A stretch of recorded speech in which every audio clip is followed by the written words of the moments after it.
दोस्तों, कहानी की शुरुआत होती है एक लड़की से जिसका नाम सुनई है। जब वह अपने घर के आगे कपड़े सुखा रही थी तभी उसने कुछ अजीब देखा। तभी उसकी माँ वहाँ झाड़ू लेकर पहुँचती है और उसे वहाँ से भगाने लगती है। लेकिन जब इस तरह से काम नहीं बना तब वह उसे प्यार से बाहर बुलाने लगती है। कुछ ही देर में वहाँ से एक लड़का बाहर आने लगता है जो किसी जंगली की तरह दिख रहा था। वहाँ से बाहर निकलते ही वह उस टोकरी की ओर देखने लगता है जिसपे वह कब से अपनी नजरें गड़ाए हुए था। तभी सुनई उस आलू की टोकरी को जमीन पर रख देती है जिसे वह किसी जानवर की तरह खाने लगता है। बहुत ही जल्दी आलू खत्म हो जाता है। माँ बेटी के पास कोई और रास्ता नहीं था, इसलिए वे पुलिस को बुलाते हैं। तभी पुलिस आती है और अपना रिकॉर्ड लिखने लगती है। लेकिन जब वह जांच के लिए जाते हैं तब उस लड़के ने कुछ ऐसा किया जिससे सारे पुलिस वाले डर जाते हैं। पुलिस को समझ आ गया कि यह लड़का एक मुसीबत है, इसलिए उन्होंने थाने ले जाकर जांच करने के बजाय माँ से कह दिया कि कुछ समय के लिए उसे अपने पास रख ले। मजबूरी में माँ मान गई, लेकिन उन्हें पता नहीं था कि इस जंगली को घर में रखना इतना आसान नहीं है। नहाते समय वह किसी जानवर की तरह टब के पानी को पीने लगता था, जिसके कारण बार बार उसे माँ को नहलाना पड़ता। खाना देखते ही वह किसी भेड़िए की तरह टूट पड़ता और जानवर की तरह खाने लगता। कुछ ही सेकंड में सारा खाना साफ हो जाता। साफ सफाई पसंद करने वाले सुनई को यह बिल्कुल पसंद नहीं था। वह बार बार अपने माँ से पूछती कि उसे कब भेजा जाए, लेकिन उसे नहीं पता था कि उसके सामने खड़ा यह लड़का उसकी जिंदगी बदल देगा। रात में उसका व्यवहार और भी अजीब हो जाता था, इसीलिए माँ ने उसे सोने के लिए एक अलग कमरा दे दिया। माँ के जाते ही वह बेचैन हो गया, कमरे में इधर उधर घूमने लगा और मेज पर चढ़ गया। फिर वह खिड़की के बाहर चांद को देखने लगा और अजीब सी आवाजें निकालने लगा। तभी माँ आती है और उसे मुक्का मारकर किसी बच्चे की तरह सुला देती है। रात बीत गई। अगले दिन माँ को डाकघर जाना था। घर में केवल वह और सुनई ही रह गए थे। लेकिन जब वह नीचे रखे हुए बक्से को बाहर निकालने का प्रयास कर रही थी तभी वह उसकी ओर धीरे धीरे आगे बढ़ने लगा। यह देखकर सुनई काफी डरने लगी और पीछे हटने लगी। शुरुआत में सुनई को लगा कि यह लड़का एक नंबर का हब्सी है, इसलिए वह जोर जोर से चिल्लाने लगी और उसे मारने लगी। लेकिन जब वह नीचे रखे हुए बक्से को ऊपर उठा लेता है तब वह शांत हो जाती है। उसे पछतावा होता है कि वह उसके बारे में गलत सोच रही है। असल में वह उसकी मदद करना चाहता था। आखिर में सुनई ने स्थिति को संभाल लिया। इस घटना के बाद सुनई को उसमें रुचि होने लगी थी। उसी समय एक अनचाहा मेहमान आया, वही घमंडी लड़का। आते ही उसने सुनई को छूना शुरू कर दिया। सुनई को यह सब अच्छा नहीं लगा और उसने विरोध कर दिया, लेकिन वह और आगे बढ़ता गया। तभी वह जंगली लड़का आगे बढ़ता है और सुनई को बचाते हुए उस लड़के को धक्के मारकर गेट से बाहर निकाल देता है। वह डरकर वहाँ से भाग जाता है। मामला शांत होने के बाद वह सुनई की ओर देखने लगता है और वह शर्म से भर जाती है। रात में वह पहले की तरह ही खाने पर टूट पड़ता है। इससे सुनई के मन में एक विचार आया कि वह उसे खाने पीने के तरीके सिखाएगी। अगले दिन वह दिखाई नहीं दिया। जब उसने अपने माँ से पूछा तो पता चला कि माँ ने उसका नाम चोलसू रख दिया है। यह नाम पहले बेटे के लिए सोचा गया था, लेकिन बेटी होने के कारण यह नाम को रखा ही नहीं गया। अब वह नाम उसे दे दिया गया। चोलसू पहले ही छोटी बहन और दूसरे बच्चों के साथ घुल मिल गया था और मैदान में खेल रहा था। सुनई ने सोचा कि पहले उसे ठीक से खाना खिलाने सिखाना होगा। उसने फिर से आलू निकाला, लेकिन स्वभाव से जंगली चोलसू ने उसके हाथ काट लिए, जिससे निशान पड़ गया। फिर भी सुनई ने हार नहीं मानी। दर्द सहते हुए वह अगला कदम उठाती है। उसने खाने के इशारे समझाए, खुद करके दिखाया और जैसा किताब में लिखा था सही करने पर उसके सिर पर हाथ फेरकर प्रोत्साहित किया। सामने मुस्कुराती सुनई को देखकर वह भी शांत होने लगा और सहयोग करने लगा। अब धीरे धीरे उसकी हरकतों में सुधार आने लगी और वह भी सुनई की बातों को मानने लगा। उसमें इतना बड़ा बदलाव देखकर परिवार का हर सदस्य हैरान रह गया। इसके बाद सुनई ने उसे अपने दांत साफ करना सिखाया।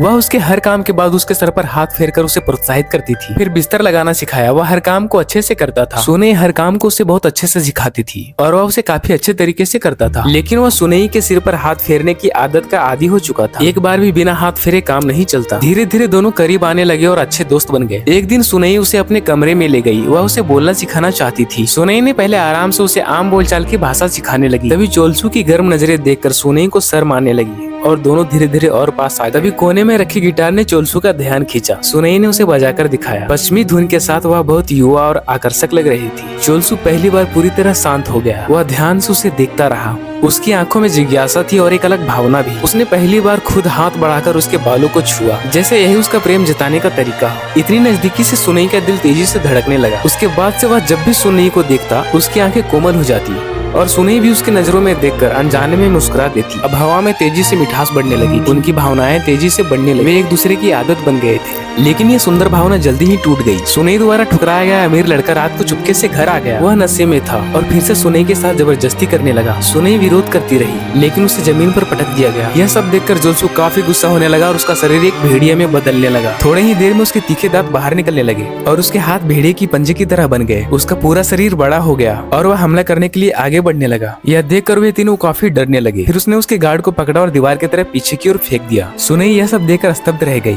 उसके बाद उस क्रोधित चोलसू ने उसे जमीन पर पकड़कर दबोच लिया। उसने उसके मुंह में हाथ डाला और उसे फाड़ने ही वाला था। तभी सुनई ने उसे ऐन मौके पर रोक लिया। उसके बाद धीरे धीरे वह शांत हुआ और लड़के के रूप में वापस आ गया। लेकिन जिसने उसको रूप बदलते देखा था वह अमीर लड़का शांत नहीं रहा। उसने चोलसू को पकड़वाने के लिए पुलिस बुला लिया और उसे एक प्रयोग की तरह देखा जाने लगा। डॉक्टर ने बताया कि उसके अंदर एक भेड़िए का अंश है जो गुस्सा आने पर बाहर आ जाता है, इसीलिए बाहरी हलचल से बचने के लिए उन्होंने उसे कुछ समय तक निगरानी में रखने का फैसला किया। लगातार घटनाओं से जूझते हुए सुनई कमजोर हो गई और उसे इलाज के लिए सियोल जाना पड़ा। जाने से पहले वह एक बार चोलसू से मिलने आती है। चोलसू भी उससे मिलने के लिए काफी बेताब था।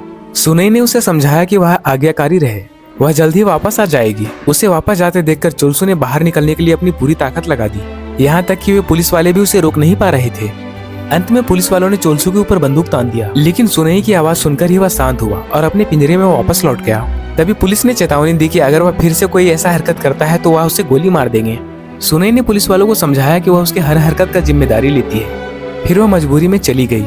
उसके जाने के बाद सच में चोलसू शांत रहने लगा और रोज अध्ययन करता रहा। पुलिस भी ढीली पड़ने लगी, लेकिन अमीर लड़का उसे खत्म करना चाहता था। एक दिन उसने चाल चली। वह उसके पास गया और कुछ तस्वीरें दिखाई। उसने कहा कि सुनई बीमार है, अगर वह इन लोगों को ढूंढ लाया तो वह ठीक हो जाए। भोला चोलसू तस्वीर लेकर उसे ढूंढने लगा। इससे गांव में हलचल मचने लगी और पुलिस ने उसे घेर लिया। बंदूकें उसकी ओर तान दी गई।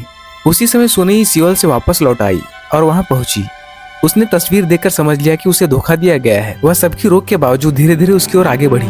उसे देखकर चोलसू शांत हो गया, लेकिन जब वह एक दूसरे के बिल्कुल करीब आ गए तभी अमीर लड़का उस पर गोली चला देता है। लेकिन जब वह उसे मारने ही वाला था, सुनई उसे बचा लेती है, लेकिन वह सुनई को धक्का देकर फिर से जमीन पर गिरा देता है और वह उसे अपने पैरों से मारने लगता है। यह देखकर चोलसू फिर से भेड़िया बन जाता है और वह गोलियों की परवाह किए बगैर उस पर हमला कर देता है। फिर उसने उसके गर्दन में ऐसा काटा कि अमीर लड़के की जान वहीं चली गई। यह देखकर सभी लोग डर गए। सुनई भी निराश होकर उसे देखती रही। तभी चोलसू ने उसे उठाया और जंगल की तरफ भागा। उसे पता था कि अब वह कभी घर वापस नहीं लौट सकता। अब वह पहले की तरह नॉर्मल हो चुका था। वह एक दूर की गुफा में छिप गया। वहाँ सुनई ने उसके घाव साफ किए और उसे बताया कि वह उसके पहचान की परवाह नहीं करती। उसके लिए वह वही दयालु लड़का है जो हमेशा उसकी जान की रक्षा की। अगली सुबह वह गोलियों की आवाज से जागी, लेकिन चोलसू वहाँ नहीं था। वह घबराकर उसे ढूंढने लगी। तभी वह सुरक्षित वापस लौट आया। सुनई समझ गई कि अगर वह पकड़ा गया तो मार दिया जाएगा, इसलिए उसे उससे दूर जाना होगा। सुनई ना चाहते हुए भी अपने दिल के खिलाफ जाकर वहाँ से जाने का फैसला किया। इसका मतलब वह उसे हमेशा के लिए छोड़कर जाने वाली थी। तभी चोलसू ने पहली बार बोलकर कहा, क्या देख रही हो? यह उसका पहला शब्द था और वही उसका विदाई का आखिरी शब्द बन गया। सुनई का दिल टूट चुका था, लेकिन उसके पास कोई और रास्ता नहीं था। वह बस मुड़कर चली गई और चोलसू बस उसकी पीठ को देखता रहा। उसे समझ नहीं आया कि उसने क्या गलती की जो लोग उसे दोबारा छोड़कर चले गए। इस तरह वे दोनों अलग हो गए और यह जुदाई लगभग 47 साल तक चली। इन 47 सालों में किसी को पता नहीं चला कि वह चोलसू कहाँ है। समय के साथ सुनई ने शादी कर ली। उसके लिए चोलसू मानो एक सुंदर सपना बनकर रह गया। कई साल बाद जब वह बूढ़ी हो चुकी थी, घर की बिक्री के सिलसिले में वह फिर उसी पुराने मकान में लौटी।